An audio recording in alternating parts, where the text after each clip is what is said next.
రైతులకు ఎలాంటి షరతులు లేకుండా రుణమాఫీ చేయాలని బోధ్ ఎమ్మెల్యే అనిల్ జాదవ్ డిమాండ్ చేశారు. బీఆర్ఎస్ రాష్ట్ర కమిటీ పిలుపు మేరకు ఇచ్చోడ మండల కేంద్రంలో రైతులతో ధర్నా చేపట్టారు.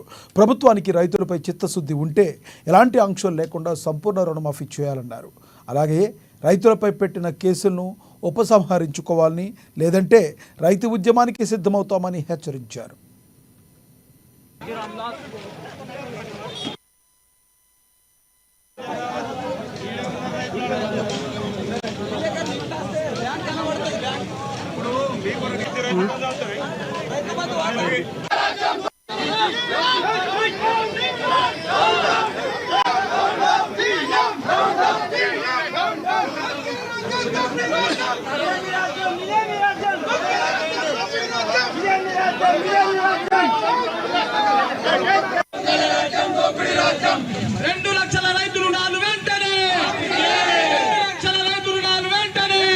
మళ్ళా చిత్తూరులో చౌరస్తా బ్యాంక్ దగ్గర ఎమ్మెల్యే గారు వెంబడి కొంచెం అక్కడ కూడా మనము ధర్నా చేసి ఒక బ్యాంక్ దగ్గర వేసి అక్కడ భోజనాలు చేసి వెళ్ళిపోవాలి. Vote of bank Krishna